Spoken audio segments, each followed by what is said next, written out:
este panel en representación de la Agencia Francesa de Cooperación, Carl Bernadac, de la Universidad de los Andes, Daniel Páez, Guillermo Ávila, especialista UNGRD, el director general del IDEAM, se excusó. El asistente de investigación de la Universidad de los Andes también, la asistente Vanessa Guzmán, y otro asistente de investigación, Luis Miguel Miranda. Entonces, en el uso de la palabra, en primer lugar, le corresponde a Carl Bernadac. Vamos a pedirle a los licenciados, por favor, ya avisen a Carl que estaba allá afuera hace un segundo, lo estamos esperando ya en el panel. Voy a comenzar con unas preguntas generales y agradeciendo al doctor Torres que se encuentra con nosotros y aprovechar que no reconocemos que es difícil que en algún momento de pronto se tenga que retirar, no pasa todo el tiempo. Cuéntenos en un abrir y cerrar de bocas cómo ve el IDEAM el tema de planeación de riesgo y la gestión de planeación urbana y la gestión de riesgo. Bueno, buenas tardes a todos, un placer estar aquí. Primero saludar el esfuerzo, por supuesto, de la universidad para tratar de estos temas, sobre todo en un ejercicio que es bien importante, que es el tema del análisis del riesgo y de planeación urbana, y es algo que realmente debe empezar a preocuparnos en la medida en que este concepto pues nos importa a todos, es trascendental dentro del proceso de ordenamiento del territorio. Y un poco la gente se puede inclusive preguntar qué puede hacer el director de IDEAM en una reunión como esta. Máxime si se tiene en cuenta que la gente en el concepto del mito urbano solamente se tiene presente que IDEAM hace pronósticos y por lo general siempre falla, ¿no? Entonces, ese mito urbano, que es el que la gente de alguna manera solo reconoce del IDEAM en términos prácticos, el instituto es más que un pronóstico. Con base en ese elemento, lo que nosotros hacemos o generamos es información para tomar decisiones y particularmente desde el punto de vista del ordenamiento del territorio. ¿Y cómo lo hacemos? Siendo tan solo una acción visionaria que nosotros tenemos en términos de nuestra labor de pronósticos y alertas tempranas, también hacemos otras cosas muy importantes como Autoridad Hidrológica Nacional y como Autoridad Meteorológica Nacional, y adicionalmente con el componente de cómo integramos esa información en temas de estudios ambientales. Y allí quisiera básicamente ampararme en varios elementos. Uno de esos es la generación de documentos como el Estudio Nacional del Agua, que es un documento que trae consigo un valor enorme desde el punto de vista del ordenamiento del territorio, toda vez que el agua para nosotros es el eje articulado del ordenamiento. Y a la vez, pues de alguna manera determinado del desarrollo regional. Muchas veces no se piensa en eso, y esta mañana en un evento, particularmente con la empresa de servicios públicos de Cundinamarca, lográbamos como señalar que la gente muchas veces ni siquiera tiene en cuenta el elemento más importante para el desarrollo, que es el recurso hídrico, aparte del ordenamiento mismo del territorio. Pero si se fundara solamente sobre ese concepto, pues serviría mucho de lo que hacemos. El Estudio Nacional del Agua es un documento técnico muy importante para tomar decisiones en el territorio.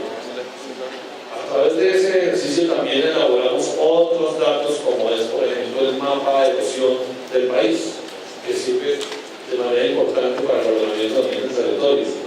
Elaboramos mapas de amenaza por inundación. Por ejemplo, tenemos un mapa de amenaza por inundación a escala nacional de todo el territorio colombiano.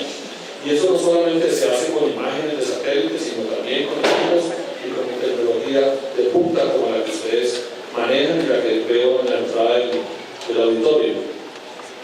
Este año estamos trabajando un concepto nuevo del Centro Nacional de Modelación, que básicamente persigue a través de hidrotopografía y una cantidad de variables adicionales poder generar información para tomar decisiones en el ordenamiento del territorio. Entonces fíjense que el instituto es más que un pronóstico. Trabajamos junto con técnicos expertos como ingenieros topógrafos y con equipos y tecnología de última generación que permitan realmente generar información para tomar decisiones a quienes, a los alcaldes, a los los gobernadores, a las secretarías de planeación. Allí es donde nosotros queremos impactar, pero mucha gente no tiene claro ni siquiera el rol que hacemos, porque se crean esos mitos urbanos que básicamente solamente están asociados a un pronóstico, y por esa razón el rol y el papel de Liliana aquí es contarle a todos ustedes que la labor que ustedes construyen desde el conocimiento es para nosotros determinante en la generación de cartografía que pueda servir para tomar decisiones. Hacer mapas o generar información para tomar decisiones es nuestro propósito también. Entonces yo quisiera dejar como claro cuál es el rol nuestro aquí, porque al parecer muchos de pronto no saben y esa información es determinante y muy importante. Yo quiero terminar solamente por decir que este año, por ejemplo, estamos generando un mapa de amenaza por inundación en el brazo de Loa, por ejemplo, en el río Magdalena. Lo estamos haciendo con tecnología radar y adicionalmente con hidrotopografía, también con tecnología de punta. Estamos utilizando imágenes de satélite referenciadas y con una cantidad de variables muy importantes en el establecimiento de la tasa de deforestación que vamos a lanzar el día viernes. A propósito, aprovecho la cuña para decirle que al país le vamos a entregar la tasa de deforestación 2014 el día viernes. Y pues básicamente quería resaltar cuál es el rol y por qué la presencia nuestra aquí. Gracias. Gracias. Una pregunta, doctor Omar, con todos esos técnicos de pronóstico de ustedes, ¿usted se imagina, alguno de ellos se imaginó que íbamos a perder un cerro en Argentina? La parte más simpática fue que nos cogieron a nosotros un aplicativo a los celulares que tienen el Weather Channel, Sí. Y el Weather Channel decía que había tormenta eléctrica en Barranquilla y terminaron achacándonos ese pronóstico a nosotros.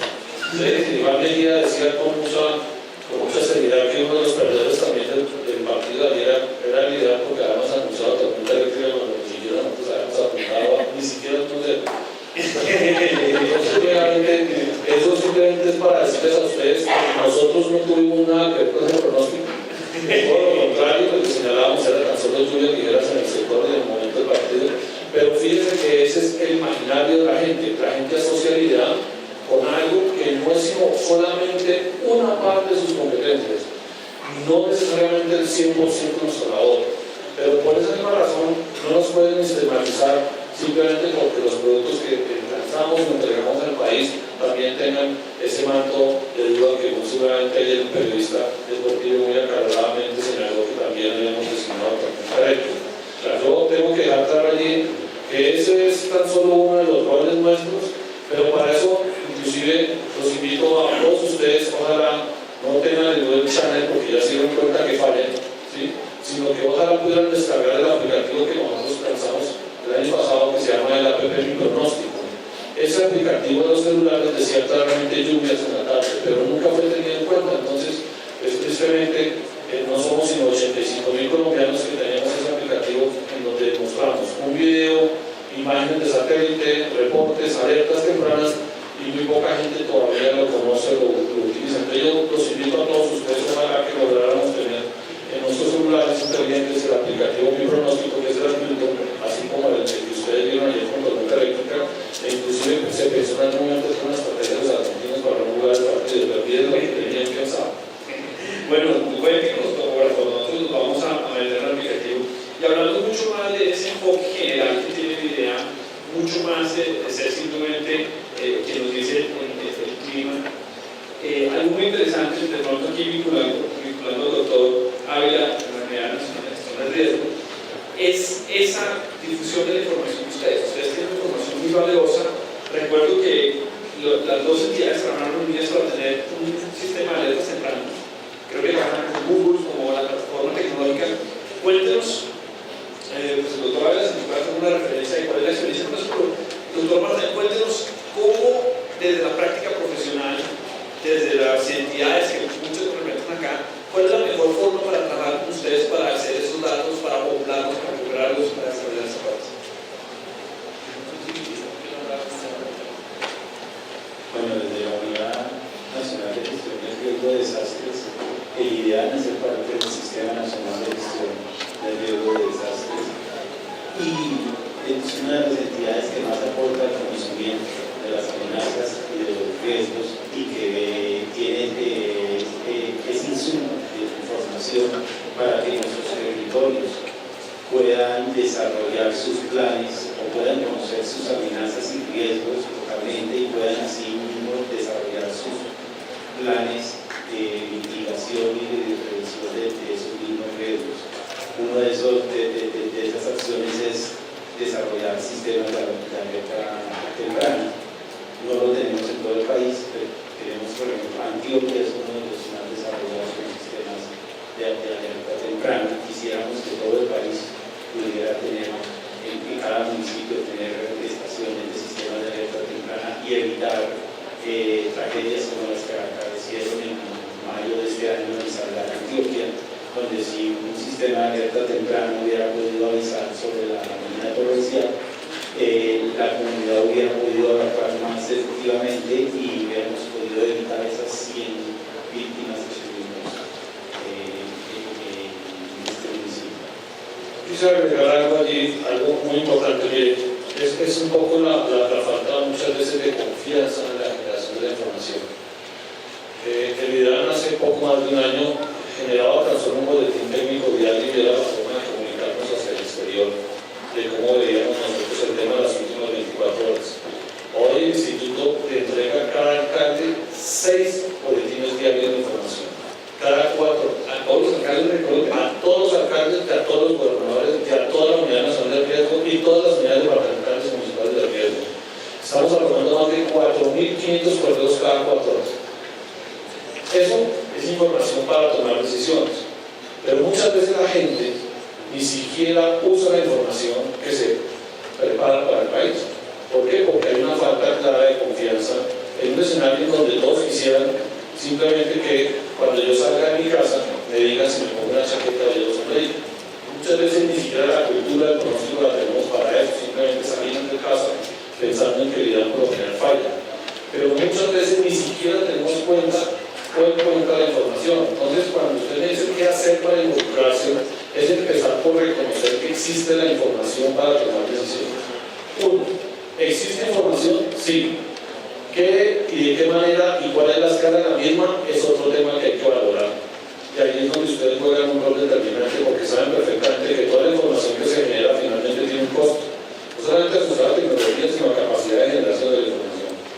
Y eso lo que tiene que ver con el Estado es bastante complejo y bastante difícil, pero no quiere decir que no se pueda hacer.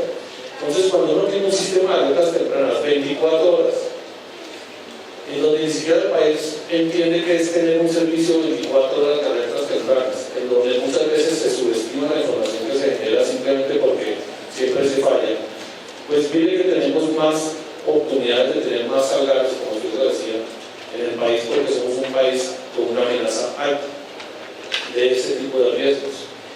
Y eso es información previamente consignada en documentos, que es un poco tu pregunta. ¿En dónde está esa información? Las alcaldías y gobernadores, las alcaldías tienen la obligación de generar su componente de riesgo municipal, identificar las zonas de amenaza, sus zonas de riesgo, identificar toda la vulnerabilidad, todo eso lo tienen que hacer. Y fíjense que el gran debate del tema de Salgar terminó con la alcaldesa cuando se decía que el documento de riesgo estaba en su documento, el tema de riesgo asociado a la emergencia estaba en su documento. Entonces, el debate aquí está, es en dónde y cómo participan ustedes. Pues lo triste de dónde y cómo participan es que la información que muchas veces se genera, muchas veces no forma parte de la política pública de las unidades territoriales en la implementación para tomar decisiones. Es todo el esfuerzo que se hace, generar información muchas veces queda en los anaqueles porque tal vez no es la políticamente correcta. ¿Y por qué quiero decir esto? Porque adicionalmente en este país muchas veces el tema del riesgo se viene convirtiendo con el tiempo en un buen negocio. ¿Y qué quiero decir con esto? Que la información que ustedes producen muchas veces no se implementa básicamente es por eso, porque hay gente que inclusive vive del riesgo y es triste decir eso. Quiero explicar por qué. Porque muchas veces la gente en este país ya está logrando conseguir a través del riesgo lo que por una política pública no logra conseguir. Y eso básicamente está asociado a que si están en una zona de inundación, se sacan todos los estudios técnicos, toda la hidrotopografía, se saca toda la amenaza, se dice que usted está en una zona de inundación. Ahora, pero usted en una zona de inundación, se inunda y empieza todo el mundo a decir que el ideal no es que se van a inundar, que es que no vale para nada. pero el documento técnico estaba generado, el mapa de amenaza por inundación estaba generado, la información estaba generada y el debate termina siendo si el instituto o no dijo que iba a llover o no iba a llover. El tema es, si hay una inundación, ¿por qué la población está allí ubicada en la población? Y por qué de alguna manera, después de un estudio técnico, con LiDAR, con hidrotopografía, con los equipos más ultramodernos, se generan los documentos y finalmente la gente termina teniendo la condición de damnificado. Y ayer, por ejemplo, en la ciudad de la Virginia, Israel, si no estoy mal, hubo una inundación de un barrio que reubicaron porque la zona donde estaba se inundaba y resulta que una vez ubicado y inauguradas las viviendas, ayer estaban inundados, simplemente una quebrada también salió y fueron ubicados en zona de riesgo. Entonces la pregunta aquí es, ¿quién es el responsable? ¿El que advirtió que no iba a llover o el que construyó la casa donde no tenía que construir? Entonces, la información que ustedes generan es tan valiosa, tan importante, que lo que tenemos que propender es que los documentos técnicos realmente sean ejecutados en el territorio en función del ordenamiento. Si no, básicamente pues estamos de alguna manera cometiendo el error de hacer una planificación inadecuada del mismo. Yo dejo esto aquí para poder seguir avanzando en el foro, pero quiero simplemente dejar claro que el componente de riesgo está bien estudiado en Colombia. La próxima semana, la primera semana de diciembre, con la unidad, con el Servicio Hidrológico Colombiano, vamos a lanzar el mapa de amenaza de deslizamientos del país a escala unos 100.000. Y ustedes se llevarán la sorpresa de cuánto el territorio colombiano está en las condiciones en que está y qué esperaría uno entonces de esa información. ¿Cómo usar esa información? Entonces tenemos información generada hasta unos 100.000 de amenaza por inundación. Tenemos información generada unos 100.000 de amenaza por deslizamiento. Y esos dos elementos son determinantes en un sistema de alerta temprana. Pero esa información ya la tiene el país. Y el rol y el papel de las universidades como ustedes, los centros de investigación, es lograr con esa información aterrizarla de una mejor manera a las entidades municipales que así no tienen instrumentos para bajar esa información. Y ahí ustedes juegan un rol muy importante. Yo quiero allí decirles que hay información, que la que ustedes generan es muy valiosa, pero que tenemos que buscar la manera de que esa información sea implementada y ejecutada en el territorio, o de lo contrario vamos a seguir teniendo presenciando más atrás. Bueno, creo que es una muy buena introducción para dar la bienvenida a Carl Bernadac, que es el director de Puntos para Colombia de la AFD, y nos va a presentar una introducción a un proyecto de cooperación que tenemos con la Universidad de los Andes, que tiene mucho en cuenta eso y que necesita de datos como los que ha propuesto el doctor Omar. A propósito, doctor Omar, ¿esos datos nos va a tocar comprarlos en el parqueadero de la Universidad Nacional o estarán gratis para bajarse? Pues en lo que a nosotros respecta, tengo que decirle a toda la universidad que desde octubre del año pasado la información de DIAN es absolutamente gratuita. No hay un solo dato, no hay un solo mapa, no hay nada que ustedes tengan por qué pagar en lo del instituto, universidad o lo que el grupo de investigación tenga. La información pública es para el uso de todos ustedes y es gratuita absolutamente. Entonces, vamos a dar un aplauso a la doctora Omar por esa noticia.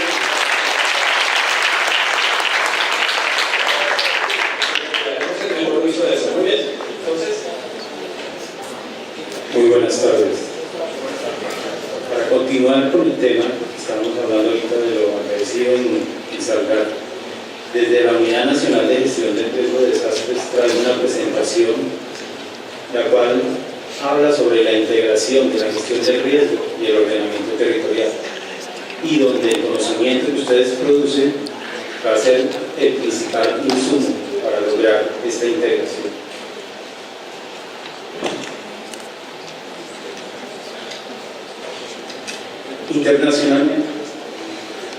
Internacionalmente, la gestión del riesgo tiene un marco que es manejado por las Naciones Unidas, y entre el año 2005 y el 2015, este marco era el marco de acción de IOGO. Este marco de acción hablaba de que se debería integrar la reducción del riesgo de desastres en las políticas de planificación y desarrollo sostenible. Instaba que los países desde hace ya más de 10 años desarrollaran políticas de gestión del riesgo y las integraran en los planes de desarrollo y en los planes de ordenamiento.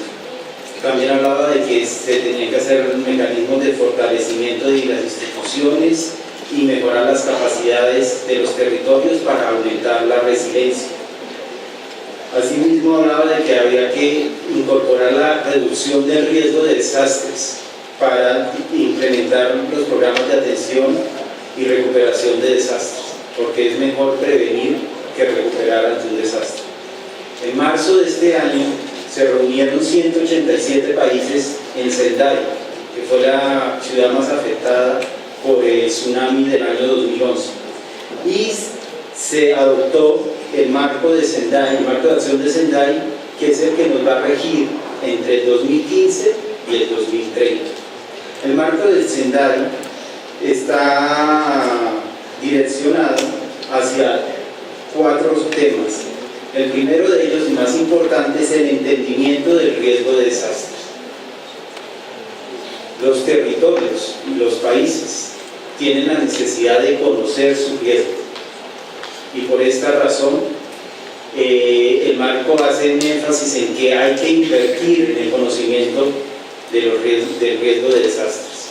Ahí es donde la topografía comienza a tener un gran papel, porque son los insumos técnicos para poder realizar esos estudios de vulnerabilidad y de riesgo. Luego se habla de que debe haber un fortalecimiento de la gobernabilidad para la gestión del riesgo. O sea, los territorios deben de desarrollar mecanismos de gobernabilidad para entender de que el riesgo es algo con el que un territorio tiene que convivir. También se habla de que hay que hacer una fuerte inversión en la reducción del riesgo, porque se parte de la idea de que es mejor prevenir, gastarse unos recursos pequeños y no tener que reconstruir después de un desastre. Y finalmente se habla también de que debe existir mecanismos de preparación y de respuesta eficaz ante los desastres.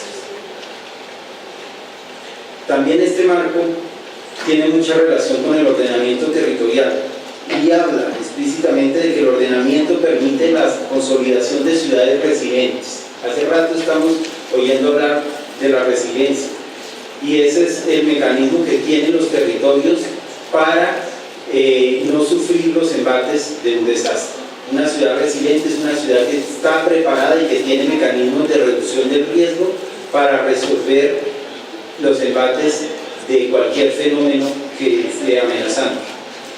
Y el marco de Sendai, desde el nivel local, lo que nos habla es que son los municipios, y en el nivel local las personas son las que conocen los riesgos. Nosotros desde la Unidad Nacional de Gestión del Riesgo damos lineamientos y políticas a nivel nacional, pero el riesgo lo conoce cada alcalde y cada secretario de planeación en su territorio. Y entonces lo que se está hablando es que el riesgo tiene que tener un desarrollo de lo local hacia lo regional y de ahí a lo nacional.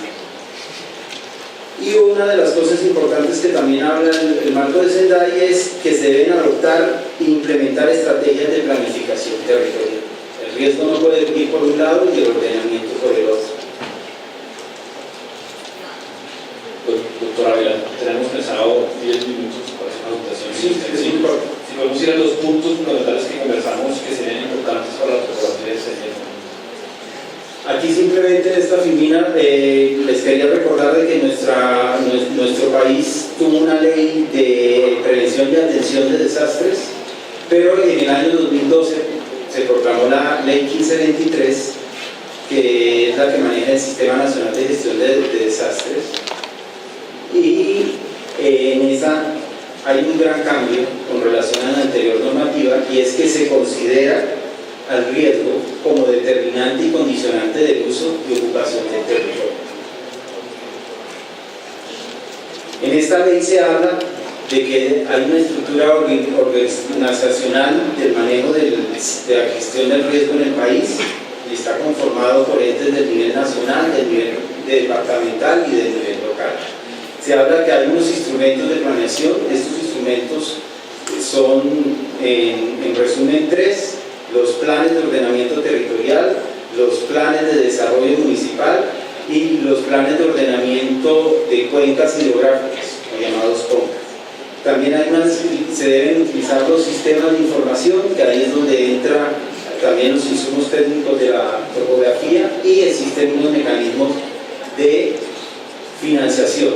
La ley 1523 también aterriza en el país lo que son los 3 procesos de la gestión del riesgo. Ellos son el conocimiento del riesgo, la reducción del riesgo y el manejo de los desastres. ¿Qué ha hecho o qué está haciendo la Unidad Nacional de Gestión del Riesgo para impulsar el tema?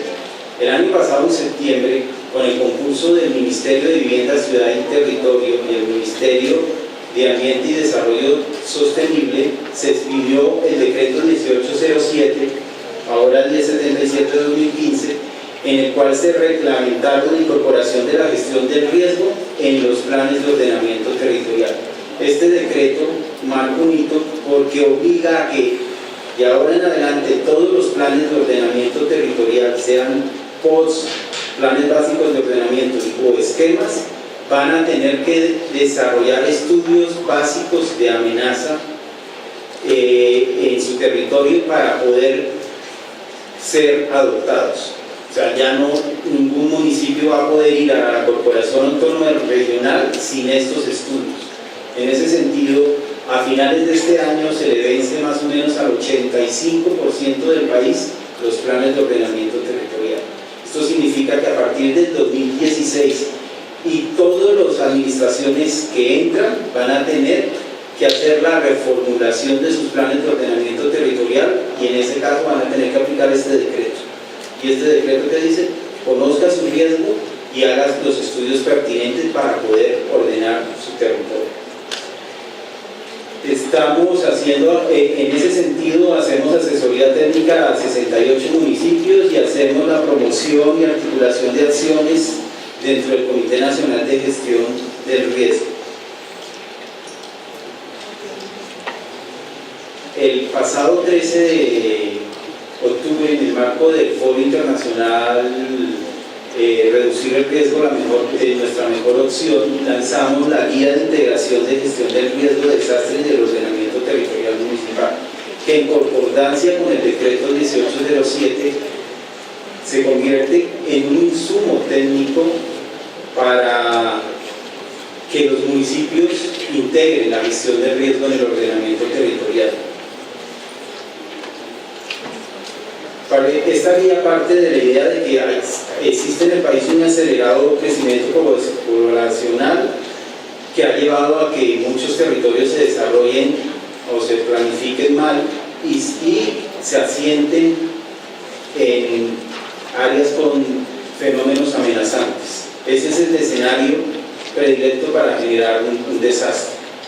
Desde la Unidad Nacional de Gestión del Riesgo, dentro del proceso de conocimiento y reducción del riesgo, pensamos de que debemos de darle lineamientos y directrices a los territorios para que se desarrollen seguramente, para que la construcción y ocupación del territorio sea de una manera segura. Y una de las maneras es integrar la gestión del riesgo y el ordenamiento territorial. Esto se llama, en lenguaje técnico, intervención prospectiva, y la intervención prospectiva lo que pretende es prevenir el riesgo futuro. A partir de ahí, entonces, desarrollamos un documento técnico que es la guía, que compila acciones y conceptos para integrar la gestión del riesgo y el ordenamiento territorial. Es una guía que orienta e ilustra sobre las acciones que pueden desarrollar los municipios para integrar la gestión del riesgo y sus planes de ordenamiento territorial para lograr un desarrollo y ocupación segura del territorio. Tiene una serie de principios, trata de instruir, de orientar y de guiar. Y como el tema es el ordenamiento territorial, se construyó sobre el mismo proceso como se construye un plan de ordenamiento territorial, para no generar un proceso diferente. Está construida en 8 capítulos, 2 capítulos que hablan sobre los aspectos generales de gestión del riesgo y de ordenamiento territorial, un tercer capítulo que habla sobre la integración de la metodología que se diseñó para la integración de la gestión del riesgo, y 3 capítulos que hablan de esas 20 medidas que se diseñaron para integrar la gestión del riesgo en el ordenamiento territorial. Esas medidas responden al conocimiento y a la reducción del riesgo. Hay 4 medidas en conocimiento, que esas serían como las más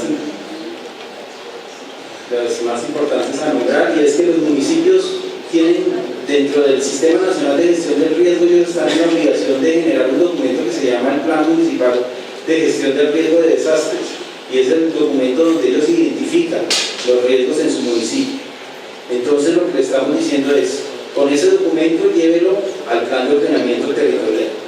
Luego que está formulando usted el diagnóstico de su plan de ordenamiento territorial, adelante los estudios de delimitación y zonificación y caracterización de las amenazas. Ahí es donde entran todos los estudios topográficos y sobre todo para identificar fenómenos amenazantes por inundaciones, movimientos en masa y avenidas torrenciales. Entonces los municipios están en la obligación de desarrollar estos estudios, y ahí es donde entra como fuerte insumo la topografía, porque el 85% del país va a tener que adelantar esos estudios para poder aprobar sus planes de ordenamiento. También tenemos que hay que identificar los elementos expuestos, o lo que llamaría uno la vulnerabilidad.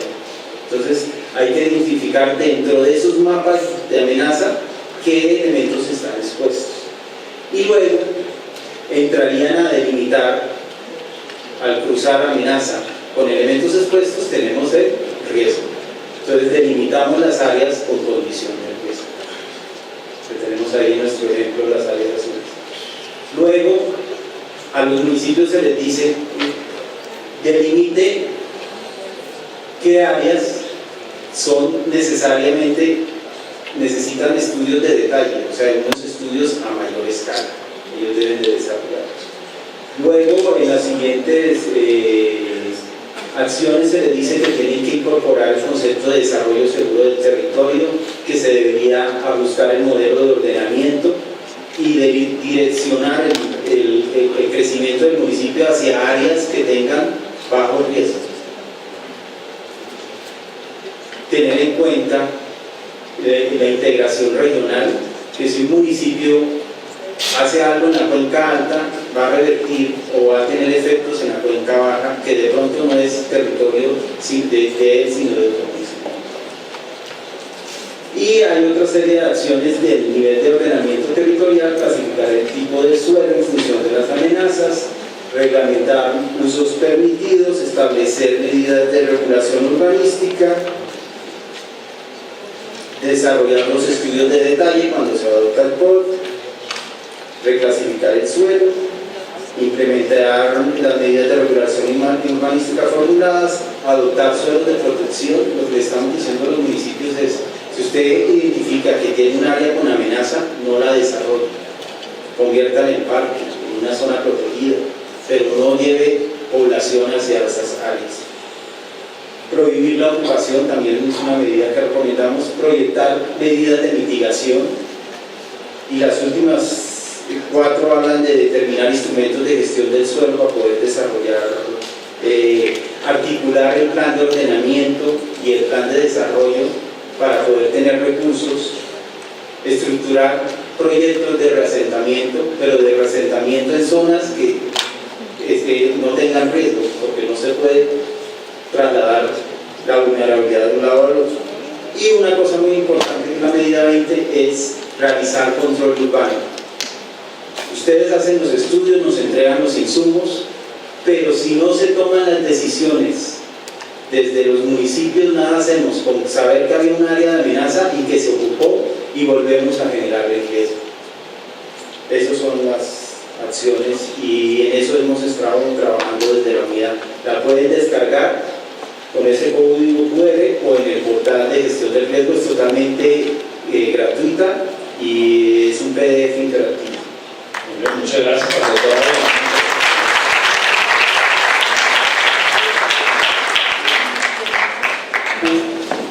Pues que mientras el doctor Carlos abre su presentación, que ya está aquí en el computador, no se preocupe.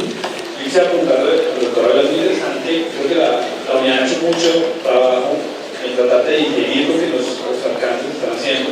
De pronto una pregunta que también es relevante a lidiar, claro, con toda la cooperación que ustedes pueden encontrar en nuestra práctica profesional, ¿qué instrumentos? Ya hay un marco, hay unas necesidades técnicas muy grandes, y unos temas importantes de levantamiento de información y análisis de información. ¿Qué instrumentos tiene ahorita la unidad o qué ha pensado para tratar de darle capacidad a esos municipios que sean capaces de hacer su gestión? En primera medida, nuestra primera apuesta es esta guía que estamos presentando a ustedes, donde los municipios tienen la obligación de gestionar sus riesgos y lo deben hacer en el marco de los planes de ordenamiento territorial. La unidad tiene también la tarea de construir un sistema nacional de información sobre gestión de riesgo de desastres, tarea que demanda muchísimo más insumos para poder construir. Tenemos insumos como los que nos entrega el IDEAN, como el mapa de erosión, el mapa de inundaciones, el mapa de deslizamientos. Y lo lógico es que los municipios con estos estudios básicos que adelanten para sus POTS ayuden a alimentar ese sistema nacional de información del riesgo. Y no sé si a la vuelta de unos años cada municipio va a poder subir esta información y el país va a poder tener consolidado todo el escenario a una escala mayor. Esperamos ya ver en la presentación de Vanessa nuestra gestión. Vamos a dar la palabra acá. Buenos días, soy Ricardo Bernadette, el director público de la Agencia Francesa de Desarrollo. Unas palabras para presentarnos: somos un banco público del Estado francés de cooperación técnica y financiera. Y entonces ustedes se preguntarán qué hace un banquero en un foro sobre desarrollo urbano y gestión de riesgo. Pues nosotros fomentamos cooperación, como decía, financiera y técnica con entes públicos que sean a nivel nacional, subnacional, gobiernos locales y empresa pública. Y también tenemos para nutrir el diálogo político, nutrir el debate político sobre decisiones de ordenamiento territorial, soluciones de migración que queremos financiar. Pues tenemos también convenios de cooperación como el que tenemos con los Andes, con el fin de diseñar herramientas que puedan subir información útil a la toma de decisión política. Bueno, ahí verán, es un poco el programa de investigación y desarrollo que tenemos por parte del EFD, y siempre la idea es dar una información oportuna, de calidad y entendible para una toma de decisión política. Y ahí quiero volver un poco al tema del programa sobre la disponibilidad de información y su uso. Tenía, bueno, siento los que ya han escuchado esta pequeña historia, pero la historia muy ilustración de un señor que está en un globo como una monofia, como a 10 metros del suelo, y que ve a alguien ahí y le pregunta: por favor, ¿dónde estoy? Y la persona abajo le contesta: usted está en un globo atmosférico a 10 metros de altura. Y entonces el señor en el globo le contesta: ¿usted es científico académico? Pues sí, ¿por qué? Porque la segunda pregunta me da una información precisa pero totalmente inútil. Y el otro le contesta desde abajo: ah, bien, ¿y usted es político? Sí, ¿cómo lo adivino? Pues me hace una pregunta, le contesto de manera muy precisa, me dice que no sabe dónde va y ahora es mi culpa.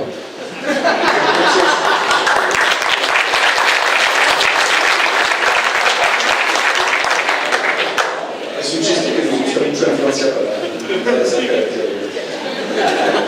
Y entonces, para terminar esta ilustración, faltaría decir que el señor que está en el mundo del globo podría descargar la aplicación del día, como lo acabo de hacer, y quizás tenga alertas tempranas para que no se pierdan su globo. Pero volviendo a nuestro tema, lo que nosotros queremos hacer en este programa de investigación es, en base a unos antecedentes que ustedes conocerán mejor que nosotros, una falta de herramienta para la evaluación de proyectos de esos impactos en temas ambientales, sociales y económicos, está dicho de manera muy sutil aquí, pero una inconformidad de la ciudadanía con la implementación de programas de transporte, de una manera no conflictual de decirlo, digamos. Y también hubo muchos avances en tecnologías para apoyar la toma de decisiones, tanto a nivel de producciones y de alertas como metodologías de simulación de una ciudad, del comportamiento de una ciudad. Y entonces el objetivo es informar la decisión política, en este caso de la Alcaldía de Bogotá, de los equipos de planeación y movilidad de las ambas secretarias, mediante un análisis científico robusto, eso le corresponde a ustedes, los académicos, en este caso el uso de los Andes, de sus consecuencias sociales, ambientales y económicas. ¿Qué queremos decir con esto? Es una modelación compleja que se resume de manera un poco ambiciosa en una sola diapositiva. Hay dos niveles de modelación. Hay la modelación de la ciudad primero a una escala de 127 zonas con modelos de transporte, de uso de suelo y de emisiones que genera a nivel agregado efectos de contaminación y demanda de nuevos usos de suelo, que a su vez se desagrega en un reparto de esta demanda de uso de suelo por barrios o manzanas, si digamos a esta escala. ¿Qué queremos con eso en pocas palabras? Que cuando un equipo en la alcaldía tiene que decidir si va para decongestionar un eje o favorecer ciertas densidades, tener que elegir entre una autopista urbana o una solución de tren ligero o un tren como el del occidente hacia Facatativá o otras soluciones, de poder tener una herramienta que le indique cuáles son las consecuencias sociales, por ejemplo, uso de suelos, densidad y estratos, qué reparto, qué mixidad social queremos para Bogotá, impactos ambientales que también son sociales, por ejemplo, la contaminación del aire, el impacto ambiental, cuya primera consecuencia es la salud humana, que lo sabemos, efectos de congestión y efectos económicos, pues si vemos un uso de suelo de tipo comercial alto, pues hay una valoración predial más fácil que se puede hacer en determinadas zonas, por ejemplo, para aprovechar económicamente este desarrollo urbano. Esa es un poco la idea. Este proyecto lo llevamos a cabo entonces en una asociación entre nosotros como Agencia de Cooperación Internacional, los Andes para la parte académica y por supuesto la Alcaldía de Bogotá. Es un proyecto que queremos verificar también en el ambiente en Cali y que pretende ayudar a los equipos a tener esta base de datos, esta base de indicadores de impactos, como por ejemplo una iniciativa privada de APP, se habla mucho ahora de APPs, iniciativas privadas, que tengan un dashboard un poco más amplio de indicadores que únicamente de rentabilidad financiera y de pasajeros a la hora. Es la idea muy resumida. Ahora le paso el banquero, pasa al científico para que dé más detalles del programa y agradezco su atención.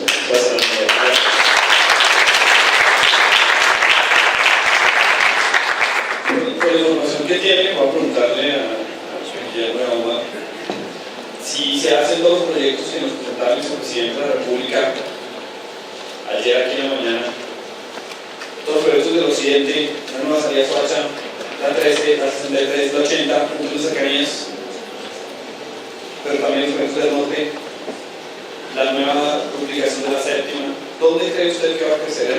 Si fuera a escoger una zona, ¿dónde va a creer que va a crecer Bogotá en los próximos 30 años? Bueno, esa es una información que el vicepresidente arrojó y que no la conozco en contexto, pero yo entendería más bien es qué tanto el territorio puede soportar esa infraestructura y todo de alguna manera con un análisis asociado al riesgo. Cuando uno revisa el tema del río Bogotá, en toda su zona amenaza o posibilidad de inundación, las áreas de inundación, las quebradas que vienen de los cerros orientales, qué capacidad tienen, qué áreas de riesgo tienen, pues todo se podría hacer eventualmente. Lo que uno entendería aquí es que es primero o segundo, simplemente desarrollar la infraestructura a costa del soporte principal de la ciudad, o hacerlo de una forma tal que se reconozca al principio el nivel de riesgo asociado a lo que tenemos efectivamente hablando. O sea, Bogotá puede soportar el desarrollo que se quiera, la condición que se quiera, siempre y cuando de alguna manera el nivel de riesgo esté asociado a esa infraestructura. Obviamente yo estoy diciendo con esto que hay que acabar con los cerros, mañana dicen que entonces es el que no. Lo que estoy tratando de señalar es que la orientación del desarrollo tiene que ir en consonancia con la oferta natural, con lo que realmente tiene Bogotá, siendo una zona de muy alta condición de humedad, de un nivel freático alto. Entonces, si usted me pregunta si el metro subterráneo o el metro de abajo, finalmente todo está asociado a costos. Pero la estructura ecológica principal es la que hay que tener en cuenta efectivamente para proponer un desarrollo que vaya en consonancia con eso. Cualquier infraestructura desde el punto de vista de ingeniería, usted le pregunta a un ingeniero si se puede, el ingeniero dice que sí. Pero uno tendría que entrar a revisar si efectivamente ese soporte natural va de alguna manera a ser o reconocer esa infraestructura, que es lo que muchas veces se habla de riesgo mitigable y riesgo mitigable. Y resulta que si el riesgo es riesgo, no se debe sacar de la concepto de mitigable o no mitigable, y allí hay algo que tenemos un debate enorme que hacer a nivel nacional, porque todavía queremos trasladarle el nivel de riesgo a aquellos que son los constructores o inclusive los usuarios. Y si el riesgo es riesgo, en este país la gente no puede entender nada distinto a riesgo e integralmente el concepto de riesgo. Yo creo que ahí está el tema, para el ambiente territorial que el riesgo. Como decía el doctor Guillermo, vivir con ese riesgo, reconocerlo, ¿no? Desarrollar Bogotá, ¿qué pensaría uno? Hay que desarrollar la ciudad con el concepto del desarrollo seguro del territorio y sostenible.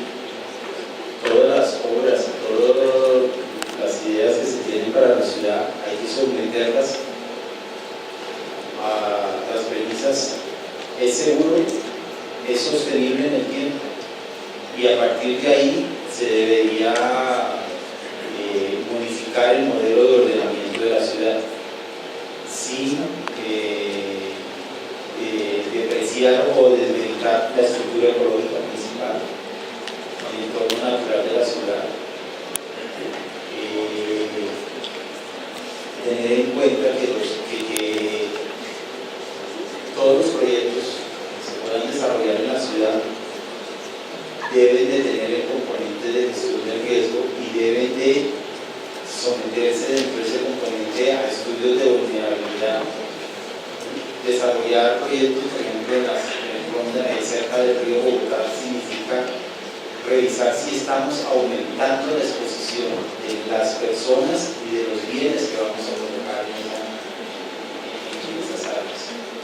En esa medida, si esos estudios arrojan de que es posible desarrollar los disminuidos, pero ante todo hay que también revisar que no estemos configurando nuevos riesgos en áreas que ahorita no tenemos ocupadas y que vamos a buscar. Estamos muy de acuerdo con eso, y con la Agencia Francesa de Desarrollo hemos trabajado en tratar de tener una planeación integral que considere las presiones naturales que, como ha escrito Omar, en el territorio. La ciudad está creciendo, está demandando metros cuadrados de residencial, de industrial, de comercial, pero al mismo tiempo vemos que existen otras realidades, y el modelo que hemos desarrollado se basa en 4 puntos fundamentales para el desarrollo. Uno, que es la demanda. Entonces tenemos una demanda, que existe un crecimiento de población, que existe un crecimiento de necesidad de servicios, y además de eso lo hemos partido en 3 otros temas. El primero, la infraestructura. Obviamente, si usted genera infraestructura, usted genera unos cambios en la forma del suelo, la ocupación del suelo. Entonces, además de la demanda, usted tiene la infraestructura. Lo segundo es la zonificación. La parte reglamentaria pues va a tener influencia en cómo se desarrolla el territorio. El borde norte de Bogotá ha estado cerrado por los últimos 12 años y eso quiere decir que aunque esas tierras sean factibles o no, tengan demanda o no, no se están desarrollando. Y la tercera, muy relacionada con lo que ha hecho Omar y Guillermo, es la aptitud, ¿no? Suitability, qué tan factible es o no poder desarrollar esas zonas. Y esas cuatro variables las hemos puesto juntas en un modelo para la región del occidente o la sabana occidente, lo hemos llamado. Entonces, los primeros son los escenarios de crecimiento. Y aquí hemos desarrollado tres escenarios. Bogotá crecerá de población como viene creciendo, o va a haber un escenario que vamos a tener un menor crecimiento por problemas económicos, o por el contrario, dado el posacuerdo o dado las relaciones internas, hay una explosión de empleo en Bogotá y hay un deseo por venir a Bogotá, pues, un crecimiento más rápido. Eso cuando la necesidad de ocupar el terreno. La otra parte que tenemos es la infraestructura. La Bogotá que se va a desarrollar va a ser muy diferente. Se construye el metro o Transmilenio, y si se hacen las autopistas, la infraestructura va a tener un impacto directo. Y en eso nosotros modelamos un escenario base para Bogotá, en el cual asumimos una entrada de un tramo sur de la LO, asumimos también la entrada de Transmilenio en la avenida Boyacá en el 2019, 2020 Transmilenio en la 68, y en el 2022 un metro elevado o no, enterrado o no, hasta la 100 y la LO en el tramo norte. Entonces son los escenarios bases, con base a lo que hemos desarrollado. Pero aquí están los escenarios cambiantes. ¿Qué opciones tiene la sabana occidente? Dos opciones la hemos visto, y una es un desarrollo basado en un tren de occidente, que vaya desde la estación de la sabana hasta Facatativá, parando por múltiples municipios, Mosquera, Funza, Madrid, o tener una gran atracción vial. Y eso nos hace ver cómo ven ustedes la diferencia que serían esos dos escenarios, una red mucho más basada en líneas y otro mucho más basada en estaciones, que serían los diferentes escenarios. Vamos a pasar un poco rápido ahora, como para mostrarles del interés tanto de la Organización de Gestión del Riesgo como de IDEAM, lo que hemos nosotros puesto como restricciones. Creo que podemos fortalecer mucho más sobre ese nuevo mapa que ustedes van a sacar de zonas de riesgo, pero en general hemos identificado las zonas ambientales de protección del patrimonio y aquellas que tienen un significado en riesgo para zonas inundables y remoción de masa. Creo que utilizamos el mapa anterior, pero habrá una oportunidad para hacerlo. ¿Qué nos lleva a esto? Si yo a eso le sumo, si ustedes pueden ver aquí en este mapa, las zonas azules son aquellas que no están ocupadas por el territorio.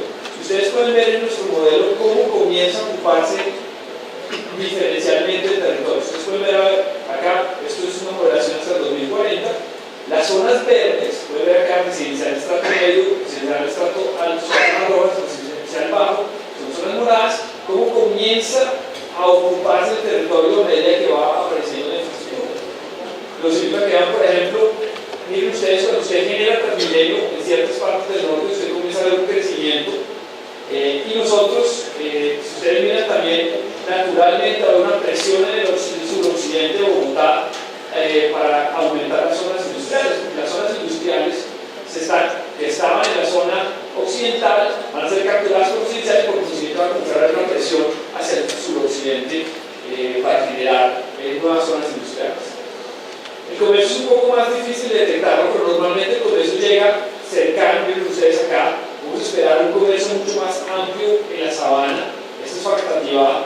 Podemos comenzar a imaginarnos que Facatativá va a comenzar a tener una intensidad de comercio más amplia de la que tiene ahorita.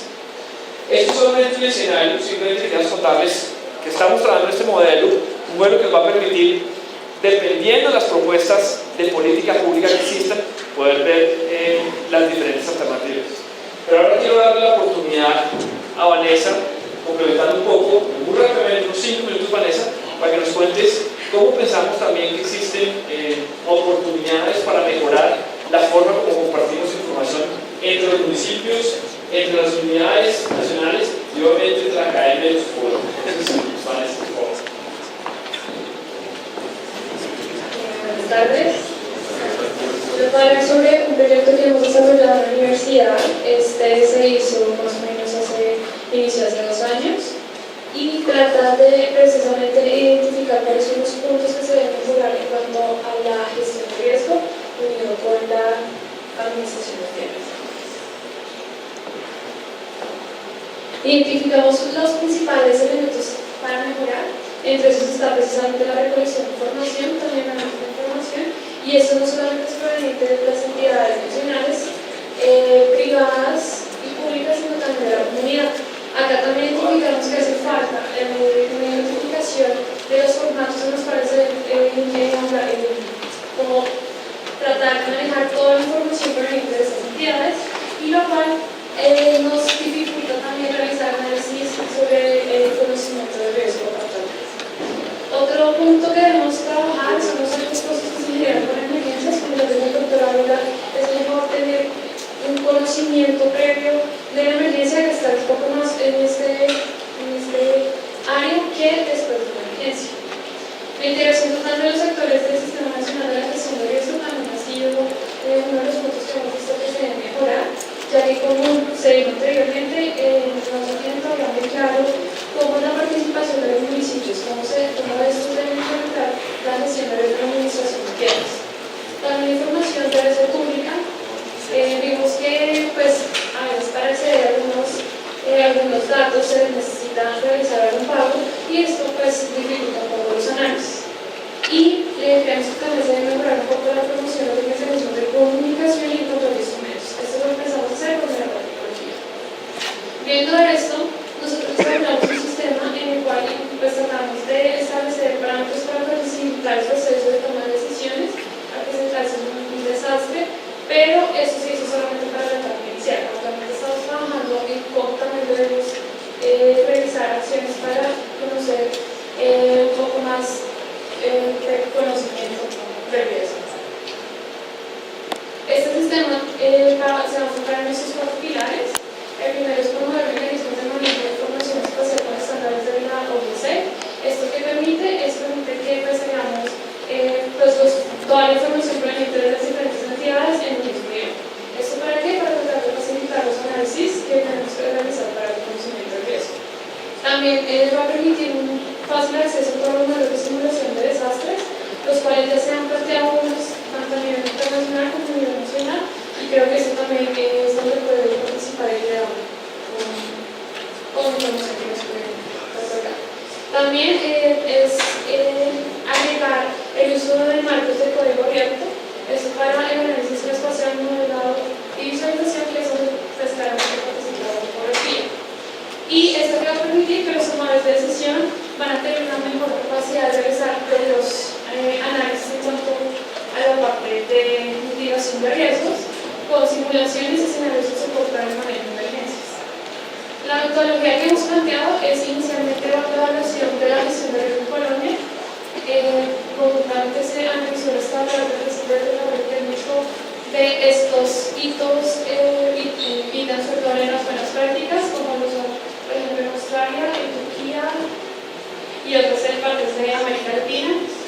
Desarrollamos un diseño conceptual.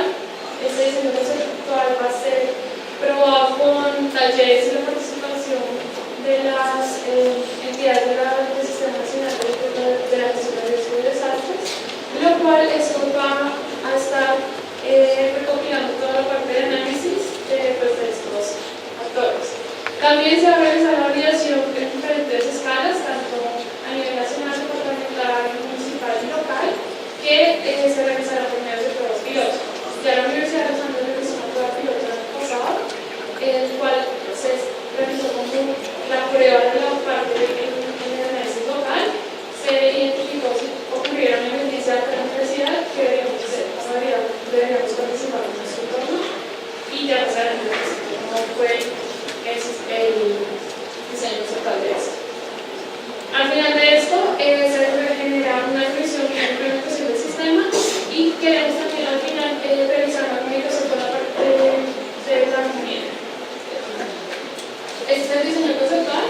Acá se dividieron en 3 partes. Principalmente está la parte de datos, que es la más crítica porque tenemos que recopilar toda la información proveniente tanto de bases de datos como de información web, aplicaciones y también bases de datos de las entidades. También tenemos que desarrollar modelos más precisos para los municipios, para los departamentos, en los cuales podemos analizar cuáles son los posibles escenarios de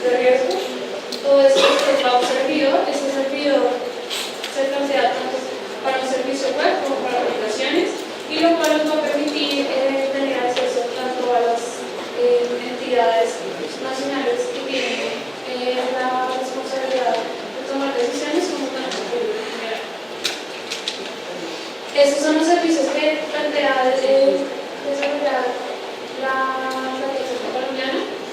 Pues son 7 en general, una organización de apoyo de decisiones, el siguiente es la simulación y previsión, en el cual se puede analizar toda la parte de riesgos, detección y monitoreo que está en el campo, ya que nos está ocurriendo una emergencia. El siguiente es la modelación de comportamiento, en el cual se toma en cuenta la información proveniente de las actividades, la infraestructura y modelación espacial, adquisición de datos y visualización de interacción. ¿Qué pretendemos realizar con este proyecto? Pues principalmente es integrar todos los conceptos primordiales que establece la ley 1523, en el cual son las herramientas, los procesos y las fases de toda la gestión del riesgo para mejorar la calidad de vida, el desarrollo sostenible, la seguridad y el bienestar. Este es el funcionamiento. Se tienen unos servicios, los cuales son, por ejemplo, la toma en campo que se puede realizar por medio de drones, también aplicaciones móviles, servicios web y los servicios desarrollados por la universidad. Esta es una visualización de la prueba piloto que se realizó en la universidad. Acá podemos ver la parte de la captura de imagen en tiempo real, en tiempo real de los drones. Acá está pues ese es el parte que nos ha llegado, y simulamos que había un derrumbe. Entonces acá pues podemos ver qué están haciendo los tomadores de decisiones y cómo se controla la información. Esto es básicamente otros elementos. Muy bien, muchas gracias, Vanessa. Tengo el gusto de presentarles a Luis Miranda. Luis Miguel Miranda es ingeniero mecánico de esta universidad, también ingeniero civil. Acaba de terminar la maestría con nosotros y estuvo 3 meses trabajando con la Universidad de Maryland en el Centro de Análisis de Riesgos y Políticas Públicas que tiene la universidad, uno de los centros más grandes, con 28 estudiantes de doctorado, muchos más de maestría que están trabajando en temas de riesgos. Y bueno, este es como uno de los proyectos que queremos promover. Es un tema que a mí me apasiona.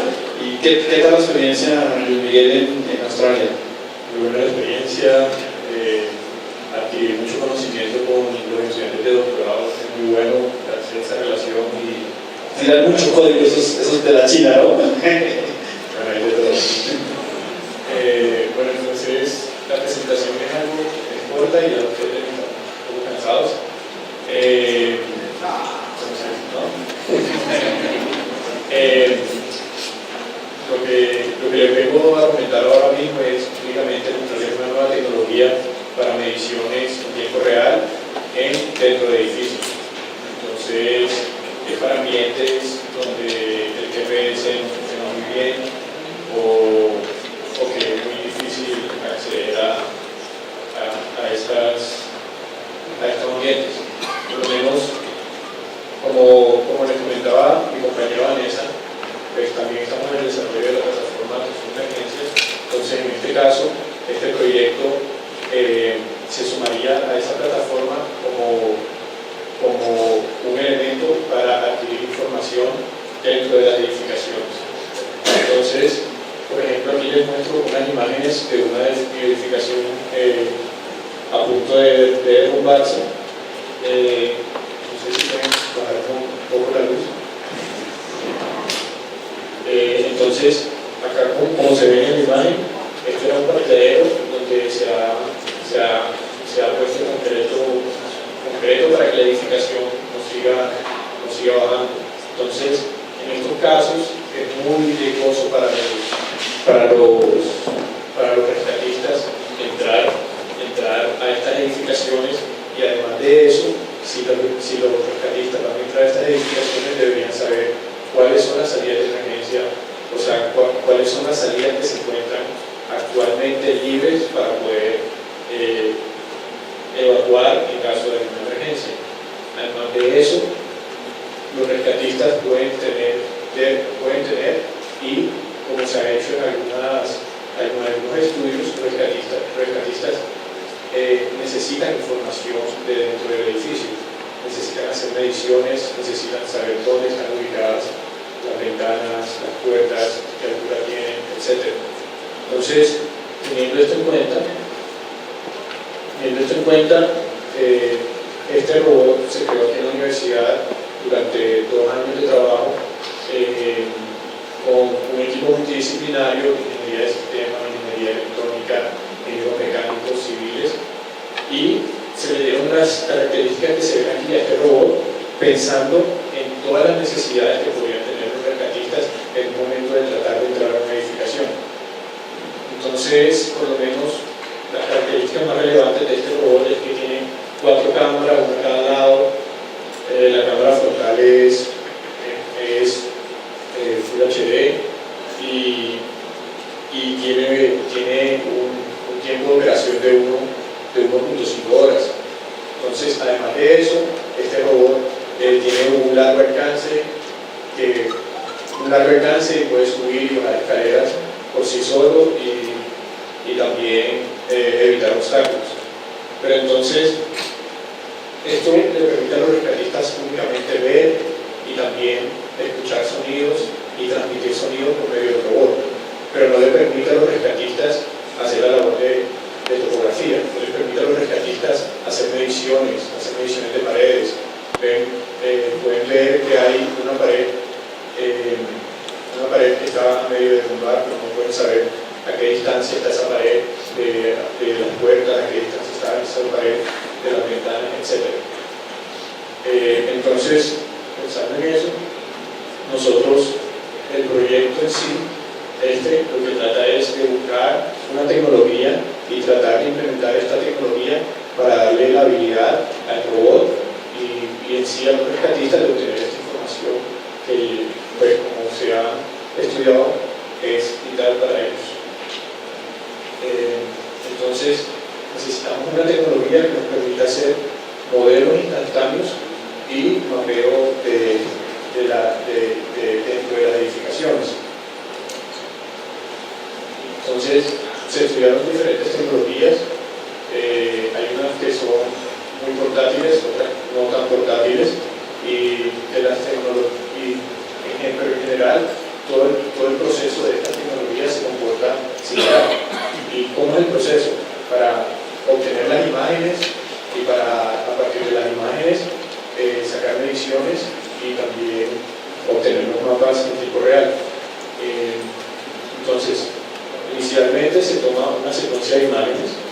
Después, cuando la tecnología no tiene una tecnología alterna que le permita ubicarse al robot o a la misma tecnología sola, se hace detección de características para poder ubicar las imágenes y a partir de estas características hacer un seguimiento de por dónde iba el robot caminando o el dispositivo por dónde iba moviéndose y decidir cuál es la ubicación actual del dispositivo y calculando el mapa actual del lugar a donde se entró. Pero la tecnología que nosotros hemos seleccionado tiene una tecnología interna que se llama unidades métricas inerciales. Estas unidades métricas inerciales permiten saber el movimiento del robot para ir localizándolo en cada tiempo específico. Esto nos permite saber la localización del robot, pero ¿qué nos permite saber qué es lo que está en el robot? ¿Cuáles son las mediciones que está haciendo dentro del robot? Entonces, para eso se utilizan las nubes de puntos, que es en sí lo que nosotros queremos obtener de las tecnologías. Entonces, esta es una explicación de cómo funciona este procedimiento, y estas son las diferentes localizaciones del robot, y esto es el tracking y esto es una posición. Entonces la posición del robot matemáticamente se da por cuaternios y se resuelve matemáticamente matrices para poder calcular este trayecto que está acá. Y a partir de ese trayecto se va conociendo el mapa del interior. Entonces la tecnología que nosotros seleccionamos para esto es una tecnología que actualmente está en desarrollo y las aplicaciones se están desarrollando por aproximadamente 3.000 personas alrededor del mundo que están desarrollando esta tecnología actualmente. Esta tecnología es una tablet que nos permite 3 características. característica es ver el movimiento de la tecnología, del llamémosle dispositivo, conocer o saber cuando ya el dispositivo ha pasado por una misma locación, y también conocer la profundidad, que es lo que pues en sí son los modelos que nos dejan hacer mediciones. Entonces, a partir de la selección de la tecnología, nosotros quisiéramos hacer una evaluación para ver si al integrar esta tecnología con el robot, pues, es posible reconocer algunas características geométricas y semánticas que son las que necesitan los rescatistas. Bueno, aquí hay algunas de esas características, que es que de la información semántica se necesita la información del techo, la fachada, la información que está dentro de la edificación, etc. Pero esto ya sería parte de una prueba. Este es un video al utilizar la tablet, el aparato está en forma de tablet y ahí se encuentran los sensores que nos permiten hacer este reconocimiento. Esto es en Australia, en la oficina donde trabajo. Entonces, esto es una reconstrucción del espacio en tiempo real. Entonces, a medida que uno va caminando, se va reconstruyendo el espacio por medio de una superficie. Esta superficie se va quedando automáticamente dentro del dispositivo a partir de las nubes de puntos, por medio de triangulación de las nubes de puntos. Y este es ya cómo se va moviendo el aparato y se va organizando así dentro de ese mapa que va creando. Entonces, si lo vemos desde arriba como acá, se puede observar como si fuera un mapa en 2D, y si lo vemos de frente es totalmente en 3D.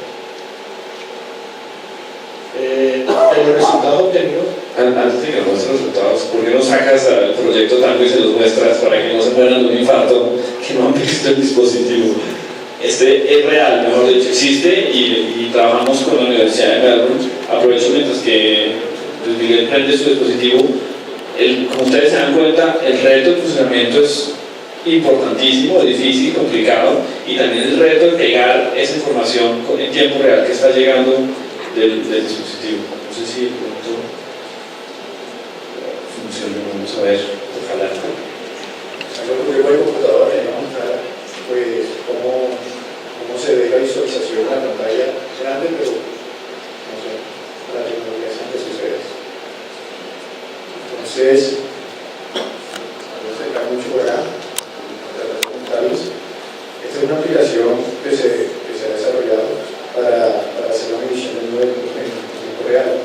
Lo que vemos ahí, no sé si se alcanza a ver, unos colorcitos azules o violeta. Estos colores son uno de los puntos que estamos tomando ahora mismo de la pantalla. Si quieres, pasa por de frente de la mesa nuestra y nos muestras cómo la cambia. Entonces, si nos vamos a acercar de ellos, nos ponemos en primera persona, aquí se ve la figura de la persona que estamos midiendo actualmente. Entonces se ve la figura de ellos.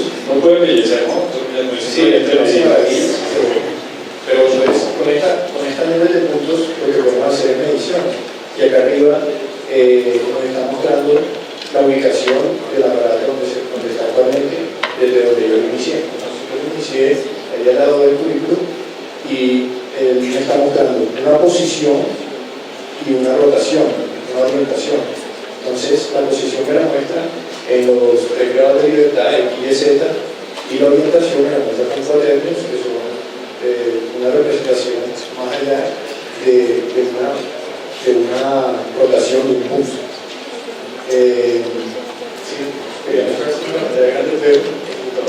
Muy bien, vamos a darle un aplauso a Luis Miguel.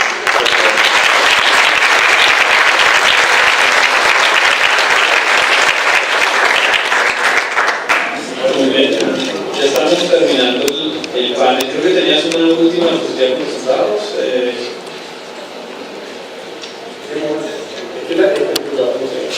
Se murió. La tecnología tecnología, ¿no? Es que eso no es aprobar nuevas tecnologías. Bueno, voy a aprovechar mientras que hacen los últimos ajustes para dar una última ronda a nuestro panel muy importante. Y el tema de ya terminando de esta sesión era planeación urbana y manejo o gestión del riesgo. Entonces, después de lo que han escuchado hoy, yo quisiera que cada uno de ustedes pasara rápido y dejarle un mensaje a los fotógrafos que nos visitan de todo el país, agradeciendo por ahí estuve saludando a los de Santander, a los de muchas partes de Ibagué, felicitándolos por estar acá. ¿Qué mensaje quisieran dejarlos? Un mensaje final sobre la importancia que ustedes ven, o cuáles son los puntos más importantes para trabajar. ¿Sí? Carl, quisieras comenzar con Sí, bueno, hay riesgos inmediatos que mencionaba el fotógrafo y hay riesgos de largo plazo, ¿no? Y cuando estamos con el proyecto que hablamos de moderación, es también cómo vamos a manejar usos de suelo, generar una ciudad que no genere un riesgo difuso, impactante también, como es la contaminación del aire, el riesgo de salud, como es un riesgo social también de segregación urbana. Entonces creo que lo que vimos hoy, hablamos de varias categorías de riesgos y es importante tener información inmediata y actual y sentido robusta para alertas tempranas, de reacciones inmediatas en el tema. Y es importante también, creo, no perder la vista a largo plazo, porque decisiones de inversión que se hace ahora, por ejemplo, soluciones de transporte o de vivienda o de infraestructura social, pues son decisiones de inversión que condicionan la organización de una ciudad para 20, 30, 50 años. Porque si no tomamos en cuenta los riesgos inmediatos o de zonas inundables, sobre tomando el ejemplo, o del riesgo de largo plazo de segregación o de contaminación del aire, pues estamos un poco en lo que llamamos deadlock, ¿no? Doctor Guillermo, ustedes como topógrafos van a estar muchos involucrados, me imagino, en los estudios básicos que se van a desarrollar en los 900 y tantos municipios que van a comenzar a reformular sus planes de ordenamiento. Yo los insto a ustedes, y de por sí el decreto 1807 habla de que quien realice sus estudios básicos tiene que firmarlos y tiene con su matrícula profesional a un tema de ética, a que no se dejen influenciar porque el tema del riesgo impacta la propiedad privada, pero la misma ley 388, que es la de desarrollo territorial, dice prima el interés general sobre el particular. El resultado que den sus estudios, entréguenos con que si un territorio, que si medio municipio no se puede ocupar porque tiene amenaza o riesgo, pues el municipio va a tener que reorientar su modelo de ordenamiento, pero desde el punto de vista ético ustedes entreguen sus estudios y entreguen sus resultados tal como resulte. En ese sentido, si nos vamos a tener que densificar o concentrar, es mejor a tener desastres o tener que revisar o hacer investigaciones penales y civiles después, porque los estudios de riesgo de los nuevos planes de ordenamiento no quedaron bien funcionados. Eso es como lo que les quiero dejar de por favor. Doctor Morillán, un minuto para preguntas y aprovecho en sus respuestas, por favor, nos puede incluir cómo va el estudio o quién está desarrollando en el país escenarios de cambio climático para poder incluir, por ejemplo, en estos planes de Bogotá 2040, quiénes son los que están desarrollando los escenarios, cómo va esa labor, cómo la universidad y por todo, pero pues también cuál es el mensaje que se da con estos fotógrafos. Empezar por la última. Por una razón, en el mes de abril, mayo lanzamos los escenarios de cambio climático en Colombia 2010-2100. Es el primer documento técnico que se aproxima al comportamiento de la temperatura y la precipitación del país para los próximos 100 años. Es un documento que ya está en la página web, es un documento que está disponible y es el primer documento técnico que se hace por departamento. Es de un nivel de detalle bien importante y la evolución de las condiciones de temperatura y de precipitación para el país para los próximos 100 años. Y quisiera básicamente decirles a ustedes que ese documento representa, en mi parecer, la hoja de ruta del desarrollo del país en esas variables del desarrollo, de la infraestructura, de la parte agrícola, porque allí es donde vamos a encontrar realmente la condición o una respuesta potencial de lo que, al ritmo que vamos del desarrollo, podemos tener un impacto en el territorio bastante importante. Entonces, ese documento ya está, el IDEAM, la Autoridad Nacional en el tema, ya lo entregamos hace 2 semanas, entregamos una semana el Inventario Nacional de Gases de Efecto Invernadero también, como parte de la información que estamos construyendo en el marco de la tercera comunicación del cambio climático. Y por supuesto, como usted lo bien lo señala, pues aquí las universidades juegan un rol muy importante en la medida que a partir de esta información todos los grupos de investigación deberían empezar a utilizar información para poder realmente buscar investigación aplicada y que podamos de alguna forma generar progreso en los países con información.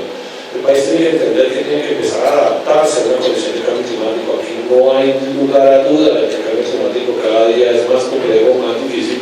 Y el país en la situación donde está no se puede dar el lujo de dar por terminar la discusión del cambio climático desde el punto de vista técnico y científico. Tenemos que aproximarnos a la adaptación al cambio climático. Las lluvias, las temperaturas, los picos de las mismas no son los mismos que históricamente teníamos. Y allí es donde la infraestructura, y con eso sumo lo que ustedes me preguntan al comienzo, es cuál es el rol realmente de todos ustedes en todo este proceso de adaptación.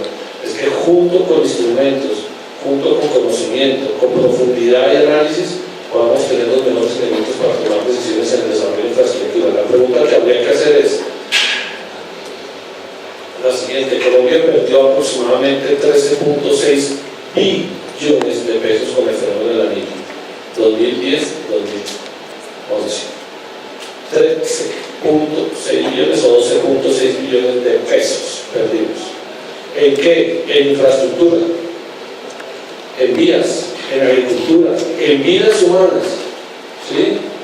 Y allí es donde ustedes tienen un rol total, porque aquí la pregunta es, si aprendieron la lección, ¿qué me preocupaba? Me preocupaba la falta de aproximación científica del país a temas meteorológicos, a temas hidrológicos. El país no está estudiando en la universidad, ni pública ni privada, profundamente el tema del cambio climático, y allí es donde yo les quiero dar un reto a todos ustedes. La variabilidad climática en el país está castigando la economía nuestra. Ayer era el fenómeno de la Niña, hoy es el fenómeno del Niño, y ustedes todos hoy están pagando más por eso. La pregunta es, ¿la infraestructura que tenemos hoy va a dar cuenta de esa variabilidad climática? No lo sé.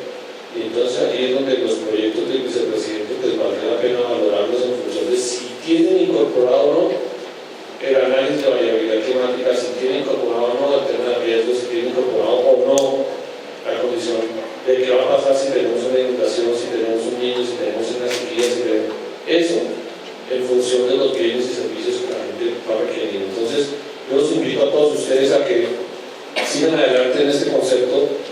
En la investigación, como lo está preguntando Luis Miguel, como tú, me parece que es el camino. Las universidades juegan un rol determinante en la adaptación al cambio climático.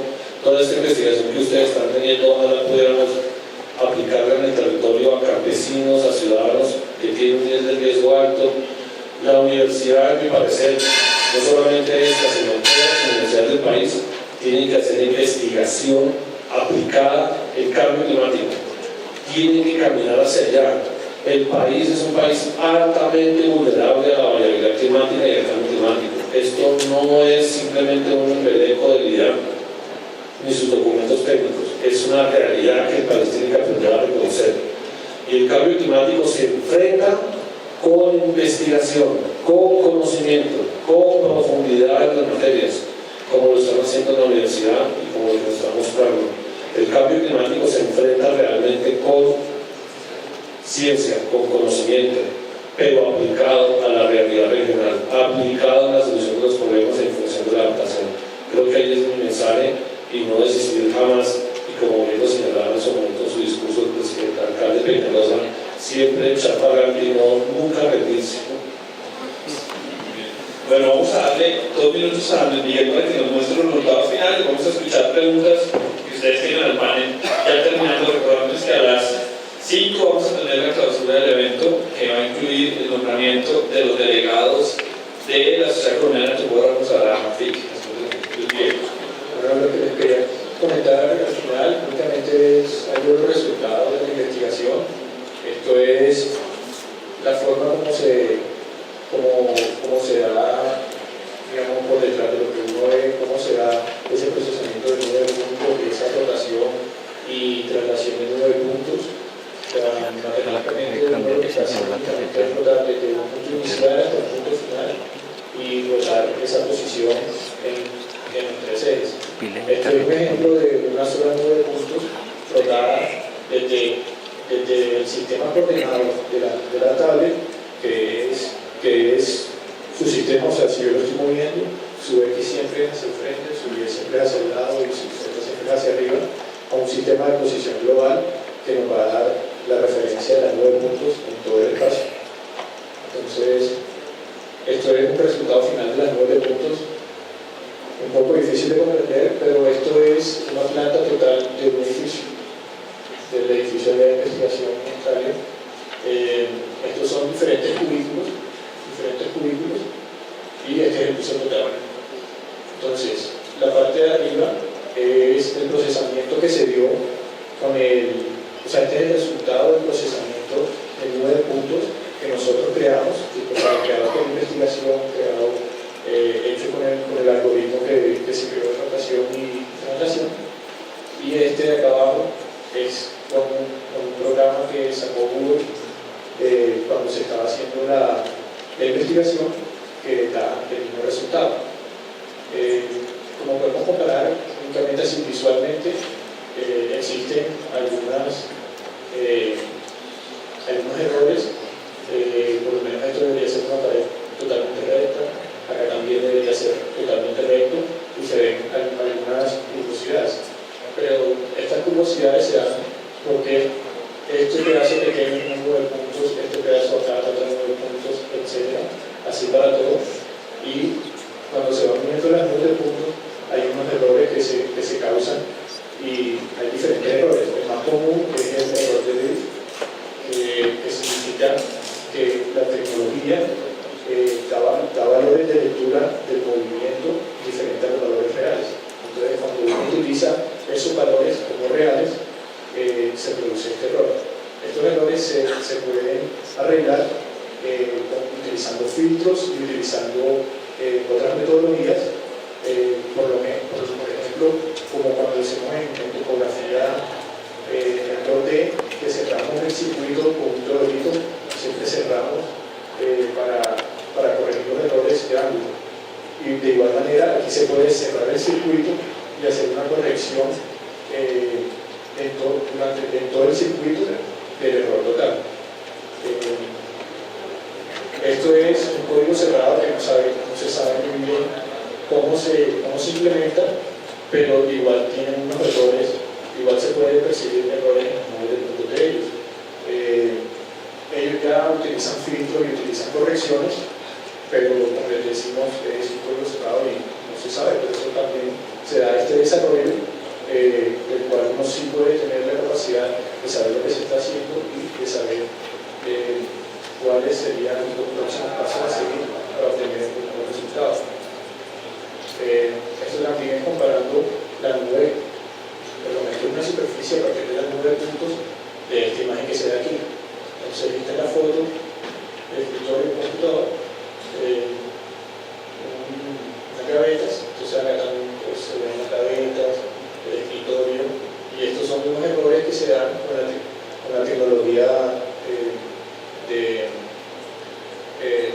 infrarrojo, porque como ya lo sabrán, les comento que esta tecnología tiene una deficiencia y es con los colores muy oscuros o cuando está muy brillante el objeto de emisión. Pues para finalizar el trabajo futuro, como les acabo de comentar, algunas correcciones como cerrar un circuito, adicionar la textura a los objetos.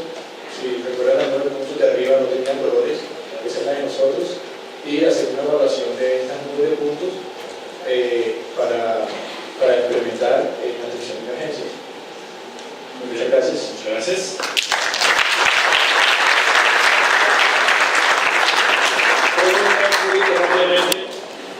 buenas tardes. Mi pregunta es para Guillermo. Cuando tú hablas de los nuevos TOTEL y la implementación pues, de los nuevos levantamientos topográficos que esto incluye, ¿cuánto tiempo les van a dar a cada municipio para que genere sus POT? Pues porque hemos visto que lastimosamente, pues para poder entregar, porque le dan muy poco tiempo a cada municipio, para poder reconocer su propio territorio, muy poco tiempo y ellos, pues por cumplir, copian, digamos, otro tipo. Se ha visto, creo que no es un misterio para nadie. Entonces, mi pregunta es: ¿cuánto tiempo le van a dar a cada municipio? Y más o menos, ¿cuándo se van a empezar a hacer esos estudios? Como tal, no hay tiempos. Los planes, lo que dice la ley 388 es que los planes de ordenamiento tienen unas vigencias. Esas vigencias son el corto, el mediano y el largo plazo. La mayoría de los planes de ordenamiento del país se adoptaron entre el año 99 y el 2000 y el año 2000 o 2002. Por lo cual, los planes que se van a vencer a finales de este año tienen su vigencia de largo plazo, que eran los 12 años, ya en esta administración ya están vencidos. O sea, ya tienen casi, algunos municipios tienen ya 3 años de haberse vencido su vigencia. Es obligación de los próximos alcaldes hacer la formulación de ese nuevo plan de ordenamiento territorial para mínimo 12 años. Ellos pueden irse mucho más allá. Hay ciudades como Barranquilla que ya adoptaron su plan, lo adoptaron el año pasado, y ellos definieron que su vigencia de largo plazo eran 20 años. Van a ir muchísimo más allá. ¿Qué tiempos hay para hacer el proceso? Lo que estime cada administración para desarrollar su proceso. ¿Qué pasa?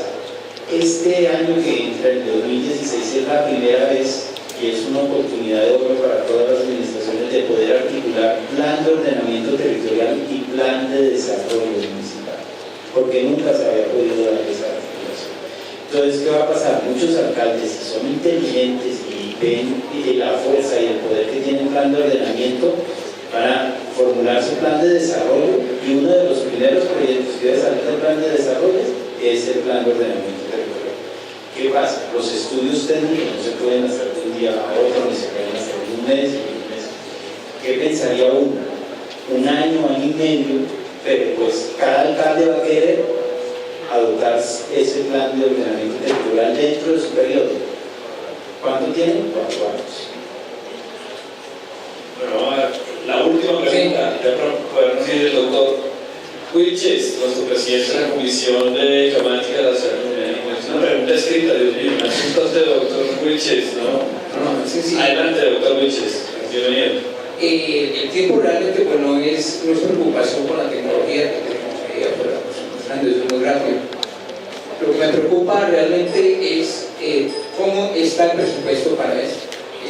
Tengo aquí un artículo del 16 de noviembre de 2015, donde dice que el Ministerio de Agricultura, en su proceso de formalización de zonas rurales, le está costando $1.000 por parcela de promedio de 2 hectáreas.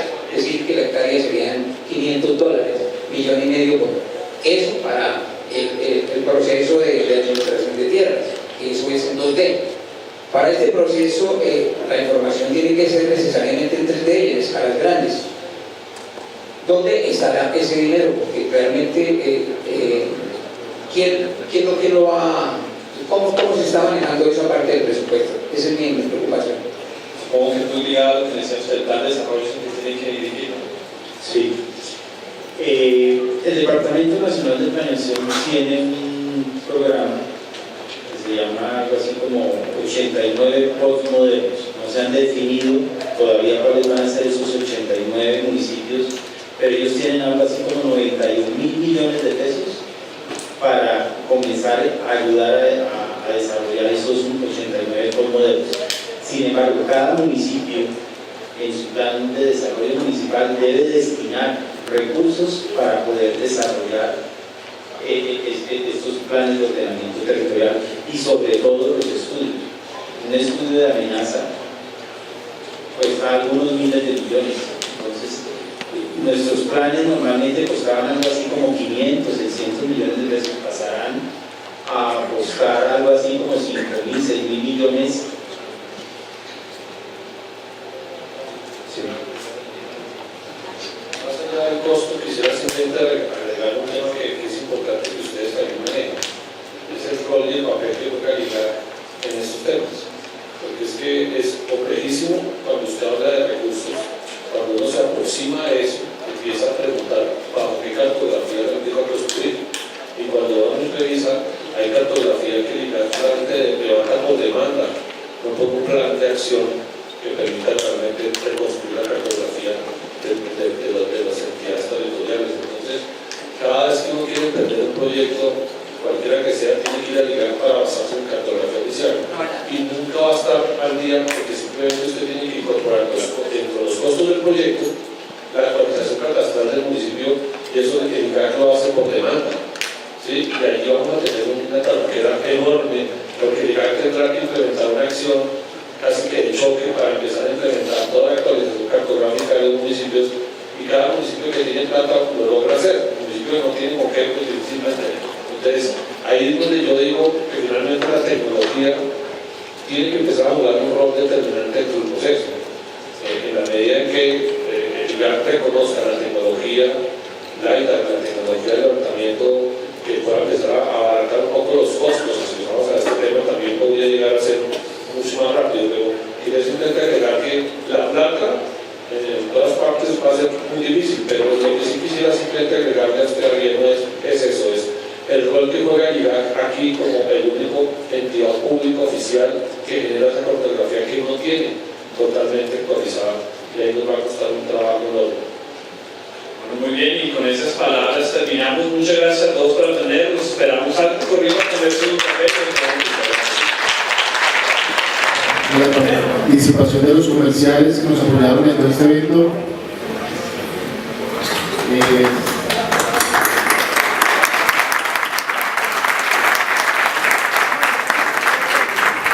Queremos darle las gracias a la ingeniera Sandra y a Paola y a Wilson en la organización y en la logística de todo el evento. Para ustedes un fuerte aplauso.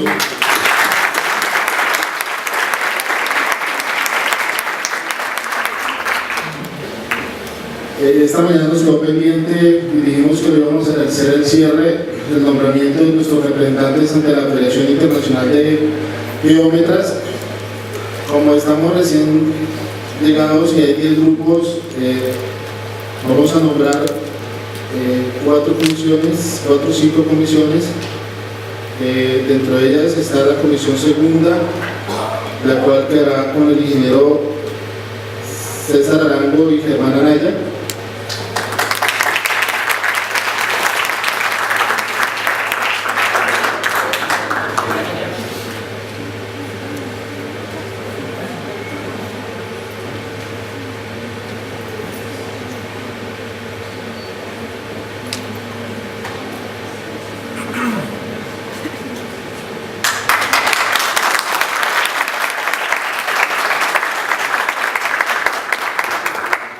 La comisión quinta al ingeniero, al topógrafo José Agustín Wilches Gómez.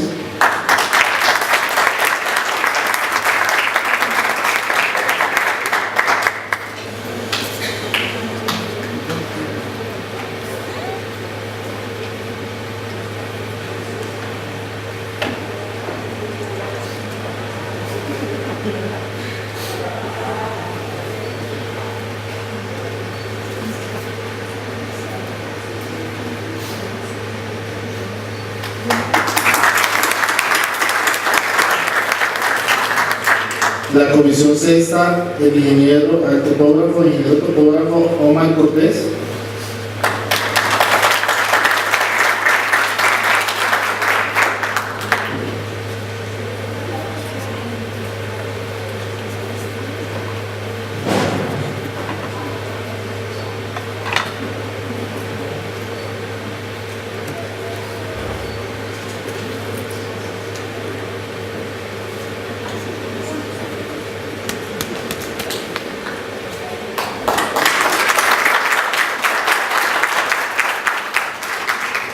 La comisión séptima, quien ya nos representa, el ingeniero Daniel Páez.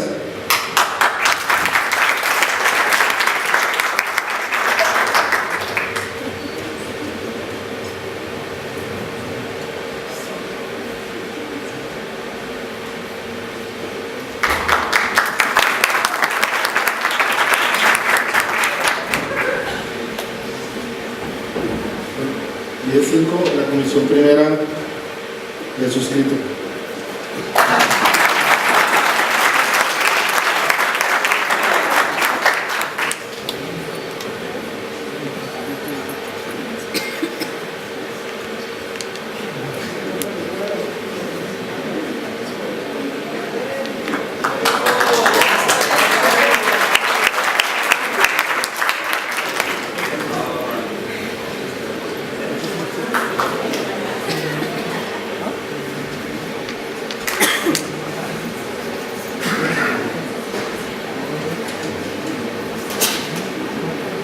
Bueno, de las conclusiones para el cierre del evento,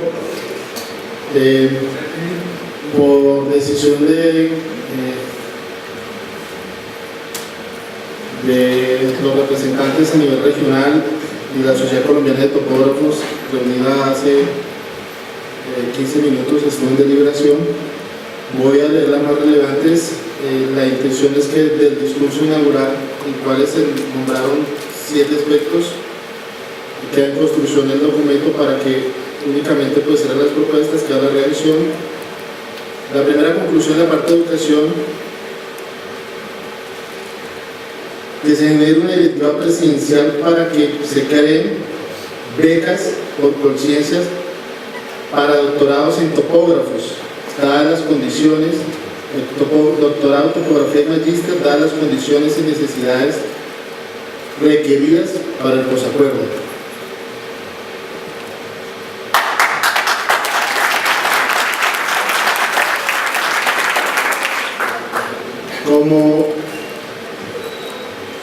Como el tema de las necesidades en la parte de la información catastral, una propuesta de la Sociedad Colombiana de Topógrafos es que se genere un tipo de recaudo por cada plano topográfico por parte de la sociedad y que sea revisado por la sociedad en todos los planos topográficos que se presenten a planeación y curadurías urbanas del país.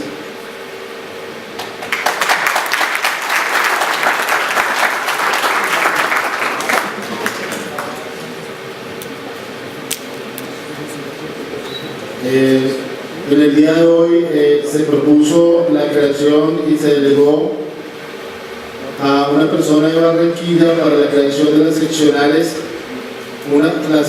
del Atlántico y del Caribe, en el Quindío y en el Valle, que próximamente tendremos representación en esas 3 regiones.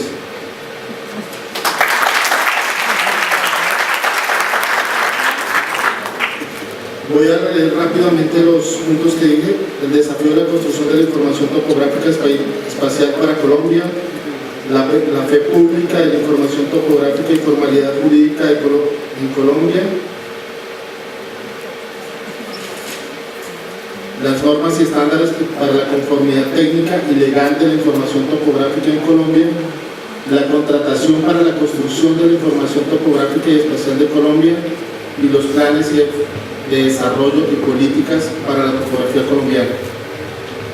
Se nombró una comisión para que se haga una revisión del discurso inaugural y con estas propuestas relevantes la idea es que en menos de 8 días salgan las conclusiones para presentarle, se mejore la redacción para presentárselas al vicepresidente de la República de Colombia. Muchas gracias.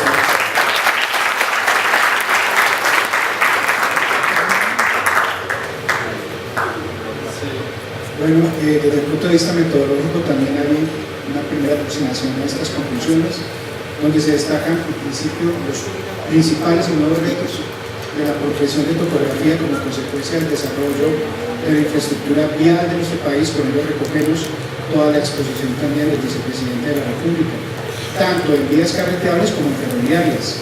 La topografía nacional puede lucirse entonces y está de moda, digamos, desde los topógrafos, aportando elementos técnicos investigativos de carácter aplicado para el desarrollo de dicha infraestructura, lo cual el análisis de riesgo, como se acaba de decir, juega por tanto un papel fundamental.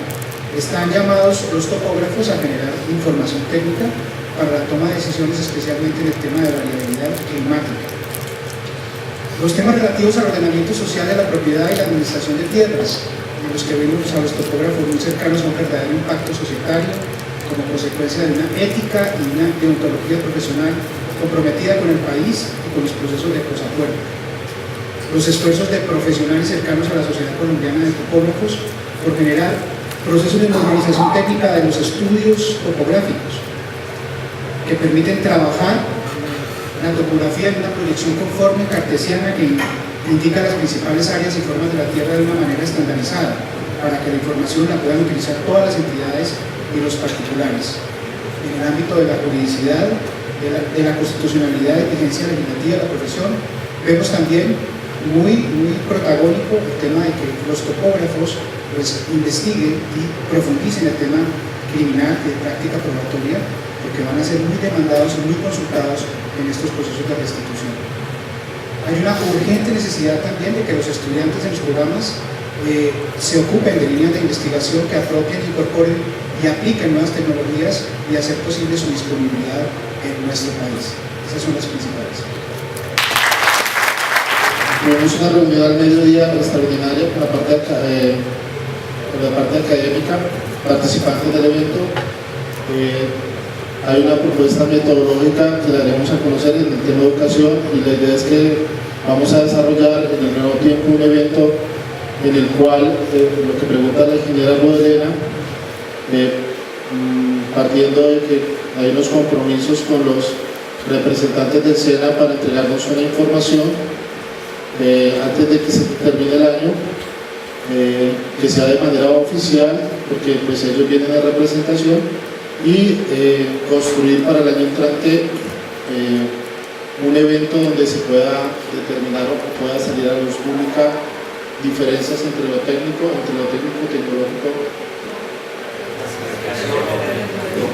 Voy a leer aquí esta parte que está desde el discurso inaugural: fortalecimiento de las empresas. Está en el punto 6, contratación para la construcción de la información topográfica y espacial de Colombia, fortalecimiento de las empresas pymes del sector y reclasificación de los técnicos, tecnólogos y la creación de perfiles en cargos directivos de los ingenieros topográficos en el servicio civil.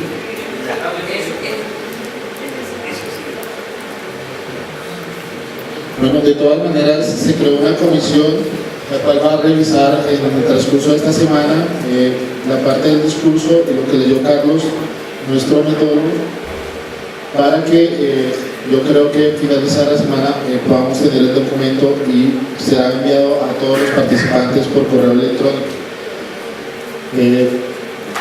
Para el registro, por favor, los diplomas de asistencia serán entregados o serán enviados a los correos. Los que no recibieron la información y fue porque de pronto creo que había como 10 personas y pueden pasar por la mesa o enviarnos el correo institucional info@sct.org.com para poderles hacer entregar verificando la asistencia.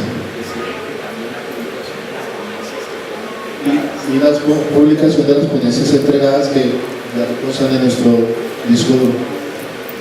Bueno, para finalizar, los invitamos a una pequeña copa de un brindis y un evento social y una presentación de un grupo de jazz. La palabra de Daniel de la Universidad de los Andes y la delegada de la presidenta del Consejo Nacional de Topografía. Ya me iba a tomar el vino, presidente.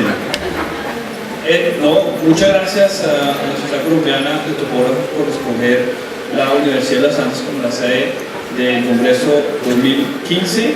Esta es la casa de ustedes y queremos agradecer muchísimo la oportunidad que nos han dado de trabajar juntos y ojalá sigamos trabajando con la sociedad en muchos otros temas.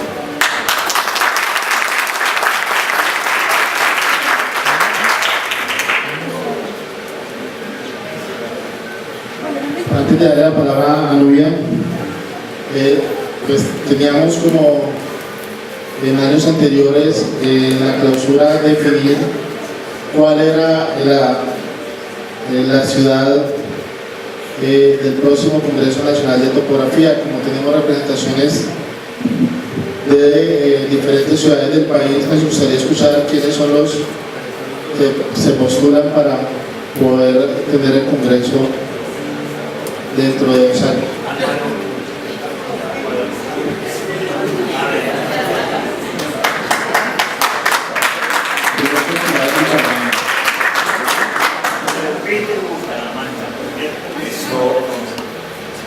Coloco a consideración el nombre de que se realice la ciudad de Bucaramanga, unidades tecnológicas de Santander.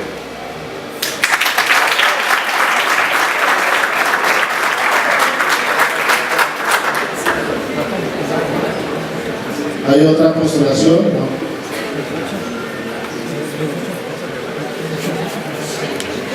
Bueno, la Bucaramanga.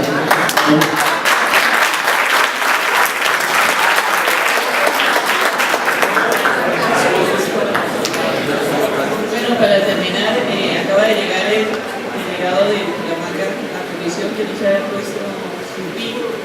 Por favor, se acerca.